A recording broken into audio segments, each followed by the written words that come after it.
Este momento significaba sombra, agua y un refugio para la guerra. De la misma manera que un relincho de camello podía transformarse en peligro, una hilera de palmeras podía significar un milagro. El mundo habla muchos lenguajes, pensó el muchacho. Cuando los tiempos van deprisa, las caravanas corren también, pensó el alquimista mientras veía llegar a centenares de personas y animales al oasis. Los habitantes gritaban detrás de los recién llegados, el polvo cubría el sol del desierto y los niños saltaban de excitación al ver a los extraños. El alquimista vio cómo los jefes tribales se aproximaban al jefe de la caravana y conversaban largamente entre sí, pero nada de todo aquello interesaba al alquimista. Ya había visto a mucha gente llegar y partir, mientras el oasis y el desierto permanecían invariables. Había visto a reyes y mendigos pisando aquellas arenas que siempre cambiaban de forma a causa del viento, pero que eran las mismas que él había conocido de niño. Aún así, no conseguía contener en el fondo de su corazón un poco de la alegría de vida que todo viajero experimentaba cuando, después de tierra amarilla y cielo azul, el verde de las palmeras aparecía delante de sus ojos. Tal vez Dios haya creado el desierto para que el hombre pueda sonreír con las palmeras, pensó. Después decidió concentrarse en asuntos más prácticos. Sabía que en aquella caravana venía el hombre al cual debía enseñar parte de sus secretos. Las señales se lo habían contado. Aún no conocía a ese hombre, pero sus ojos experimentados lo reconocerían en cuanto lo viese. Esperaba que fuese alguien tan capaz como su aprendiz anterior. No sé por qué estas cosas tienen que ser transmitidas de boca a oreja, pensaba. No era exactamente porque fueran secretas, pues Dios revelaba pródigamente sus secretos a todas las criaturas. Él solo tenía una explicación para este hecho: las cosas tenían que ser transmitidas así porque estarían hechas de vida pura, y este tipo de vida difícilmente consigue ser captado en pinturas o palabras, porque las personas se fascinan con pinturas y palabras y terminan olvidando el lenguaje del mundo. Los recién llegados fueron conducidos inmediatamente ante los jefes tribales de Al-Fayum. El muchacho no podía creer lo que estaba viendo. En vez de ser un pozo rodeado de palmeras como había leído cierta vez en un libro de historia, el oasis era mucho mayor que muchas aldeas de España. Tenía 300 pozos, 50.000 palmeras datileras y muchas tiendas de colores diseminadas entre ellas. Parece las 1001 noches, dijo el inglés, impaciente por encontrarse con el alquimista. Enseguida se vieron rodeados de chiquillos, que contemplaban curiosos a los animales, los camellos y las personas que llegaban. Los hombres querían saber si habían visto algún combate y las mujeres se disputaban los tejidos y piedras que los mercaderes habían traído. El silencio del desierto parecía un sueño distante. Las personas hablaban sin parar, reían y gritaban, como si hubiesen salido de un mundo espiritual para estar de nuevo entre los hombres. Estaban contentos y felices, a pesar de las precauciones del día anterior. El camellero explicó al muchacho que los oasis en el desierto eran siempre considerados terreno neutral, porque la mayor parte de sus habitantes eran mujeres y niños, y había oasis en ambos bandos. Así, los guerreros lucharían en las arenas del desierto, pero respetarían los oasis como ciudades de refugio. El jefe de la caravana los reunió a todos con cierta dificultad y comenzó a darles instrucciones.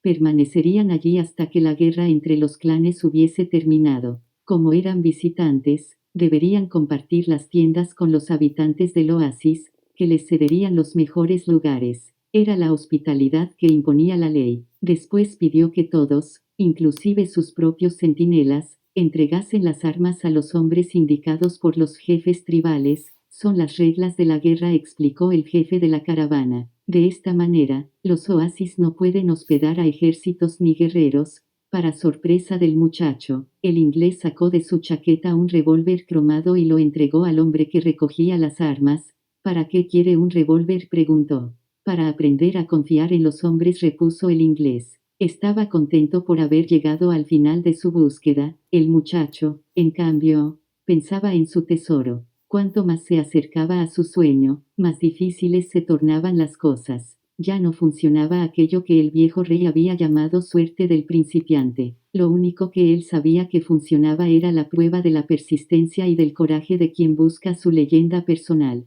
Por eso no podía apresurarse, ni impacientarse. Si actuara así, terminaría no viendo las señales que Dios había puesto en su camino, que Dios colocó en mi camino, pensó el muchacho sorprendido. Hasta aquel momento había considerado las señales como algo perteneciente al mundo, algo como comer o dormir, algo como buscar un amor o conseguir un empleo. Nunca antes había pensado que este era un lenguaje que Dios estaba usando para mostrarle lo que debía hacer.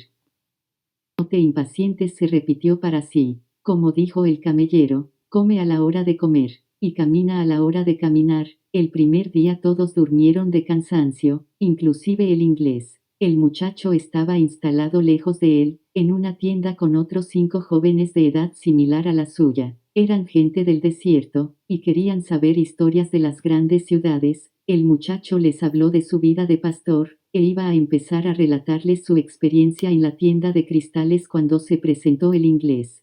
Te he buscado toda la mañana, dijo mientras se lo llevaba afuera. Necesito que me ayudes a descubrir dónde vive el alquimista. Empezaron por recorrer las tiendas donde vivieran hombres solos. Un alquimista seguramente viviría de manera diferente de las otras personas del oasis, y sería muy probable que en su tienda hubiera un horno permanentemente encendido. Caminaron bastante, hasta que se quedaron convencidos de que el oasis era mucho mayor de lo que podían imaginar, y que albergaba centenares de tiendas. Hemos perdido casi todo el día, dijo el inglés mientras se sentaba junto al chico cerca de uno de los pozos del oasis. Será mejor que preguntemos, propuso el muchacho. El inglés no quería revelar su presencia en el oasis, y se mostró indeciso ante la sugerencia, pero acabó accediendo y le pidió al muchacho, que hablaba mejor el árabe, que lo hiciera. Este se aproximó a una mujer que había ido al pozo para llenar de agua un saco de piel de carnero. Buenas tardes, señora. Me gustaría saber dónde vive un alquimista en este oasis, preguntó el muchacho. La mujer le respondió que jamás había oído hablar de eso, y se marchó inmediatamente. Antes, no obstante, avisó al chico de que no debía conversar con mujeres vestidas de negro porque eran mujeres casadas, y él tenía que respetar la tradición. El inglés se quedó decepcionadísimo. Había hecho todo el viaje para nada. El muchacho también se entristeció.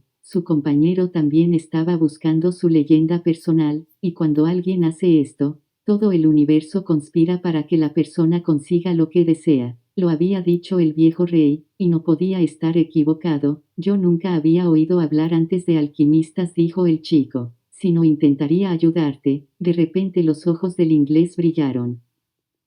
De eso se trata. Quizá aquí nadie sepa lo que es un alquimista. Pregunta por el hombre que cura las enfermedades en la aldea. Varias mujeres vestidas de negro fueron a buscar agua al pozo, pero el muchacho no se dirigió a ninguna de ellas, por más que el inglés le insistió, hasta que por fin se acercó un hombre. ¿Conoce a alguien que cure las enfermedades aquí?, preguntó el chico. Alá cura todas las enfermedades, dijo el hombre, visiblemente espantado por los extranjeros. Vosotros estáis buscando brujos. Y después de recitar algunos versículos del Corán, siguió su camino. Otro hombre se aproximó. Era más viejo, y traía solo un pequeño cubo. El muchacho repitió la pregunta. ¿Por qué queréis conocer a esa clase de hombre?, respondió el árabe con otra pregunta. Porque mi amigo viajó muchos meses para encontrarlo, repuso el chico. Si este hombre existe en el oasis, debe de ser muy poderoso, dijo el viejo después de meditar unos instantes. Ni los jefes tribales consiguen verlo cuando lo necesitan. Solo cuando él lo decide. Esperad a que termine la guerra, y entonces,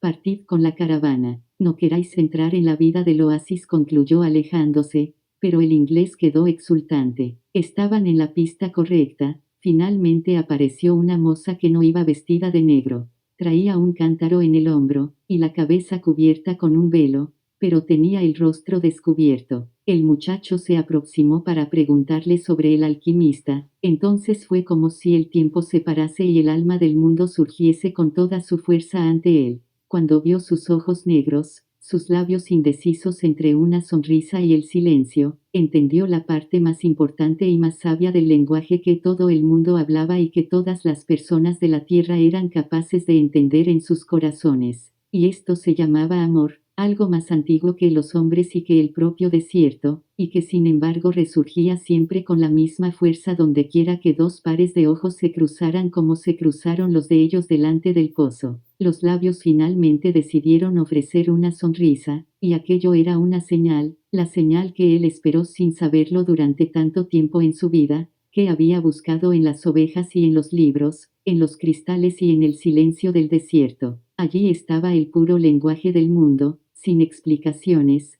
porque el universo no necesitaba explicaciones para continuar su camino en el espacio.